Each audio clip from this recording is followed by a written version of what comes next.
Good morning, boys and girls. We are still on our measurement chapter, and we are looking at a new lesson that is customary time. Don't forget, Monday you will have a mid-chapter quiz. Use all of your notes that you have on this mid-chapter quiz to help you, okay?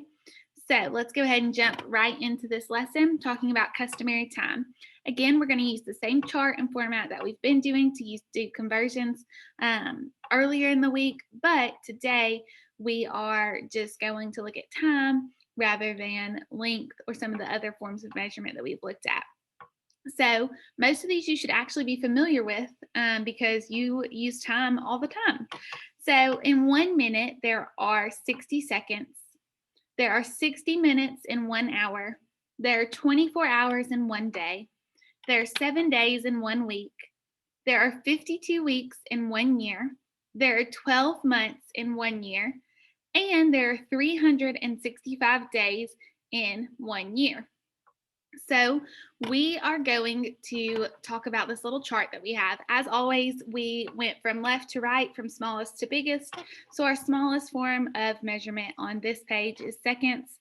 Then we move to minutes, and then hours, and then days, and then weeks, and then years.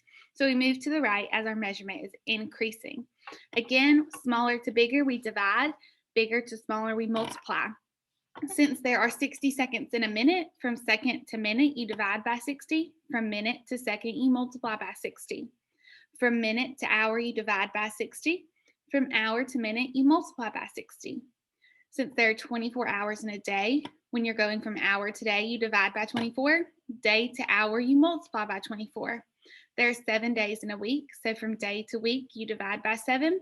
And from week to day, you multiply by 7. And there are 52 weeks in a year. So from week to year, you divide by 52, and year to week, you multiply by 52. We have 2 problems that we're going to figure out together, and then you have a couple you are going to work on your own. So the thing that's unique about this is we won't always have an exact answer, and so they have to roll over into the next smallest measurement. But the good thing is if we do roll over, like you see here, we're going to be taking minutes to hours and minutes because it's not going to be an exact number of hours. We're going to have some minutes left over. But I'm always going to put 2 blanks for you so that you know that you'll have minutes left over, okay? So we're going from minutes to hours. So if we put our finger on minutes and we move to hours, we see that we need to divide by 60. So our problem would look like this: 200 divided by 60.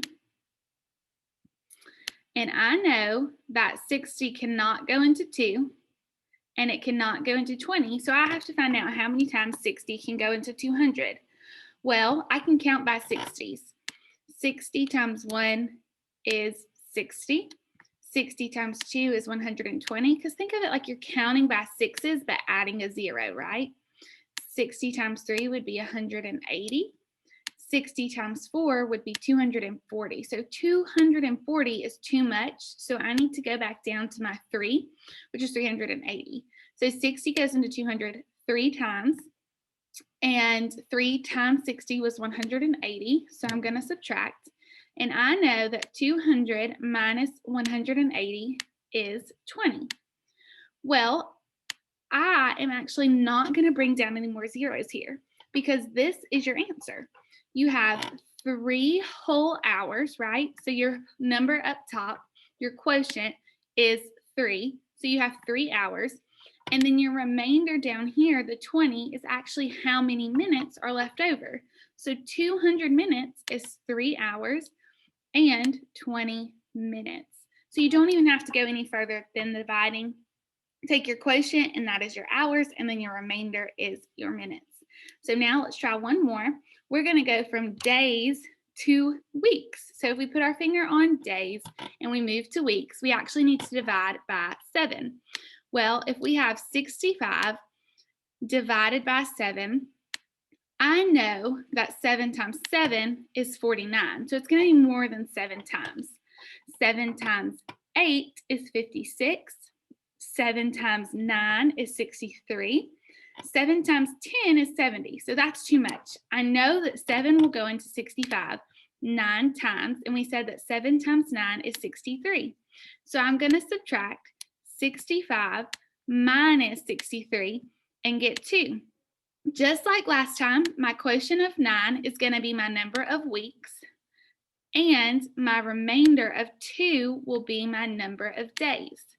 So when you do have to divide, just remember the quotient is the number of hours or weeks, whatever you're converting to, and then your remainder is what you have left over, which actually is going to stay in that same form of the original measurement that you had.